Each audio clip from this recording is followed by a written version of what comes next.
लग्नानंतर होईलच प्रेम या मालिकेच्या पुढील भागामध्ये आपण पाहणार आहोत. पार्थ काव्याला बोलतो, काव्या मला तुम्हाला डिवोर्स द्यायचा नाही. डिवोर्स देणे खूप सोपे आहे, परंतु लग्न टिकवण्यासाठी जिगर लागतो आणि मला दुसरा पर्याय निवडायचा आहे. त्याच वेळेस काव्या बोलते, परंतु मला पहिला पर्याय योग्य वाटतो, सोपा आणि सरळ. तर इकडे आपण पाहतो रम्या ही वसुंधराला बोलते, आई आता त्या नंदिनीला माहिती नाही ही रम्या काय करणार आहे. ही रम्या आता कासव आणि सश्याची मैत्री घडवून आणणार आहे.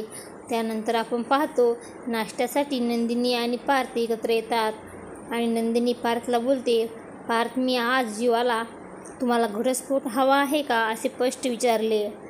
त्यावेळेस पार्थ नंदिनीला उत्तर देतो, हे बघा नंदिनी, तुम्ही एक काम करा, जीवा काय म्हणत आहे त्याकडे लक्ष देऊ नका, तुम्ही मात्र तुमच्या मतावर ठाम राहा. त्यानंतर आपण पाहतो रम्या ही काव्याकडे जाते आणि काव्याला बोलते, काव्या तुझी नंदिनी ताई तुझ्याशी एकदम चुकीची वागत आहे.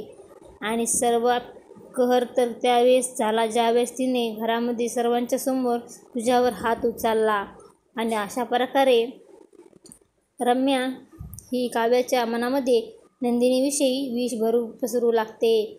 पुढे येणाऱ्या भागामध्ये रम्या ही नंदिनी व काव्यामध्ये दुरावा निर्माण करणार का व त्याचबरोबर काव्या व पार्थचा घटस्फोट घडवून आणणार का हे पाहणे अतिशय रंजक ठरणार आहे.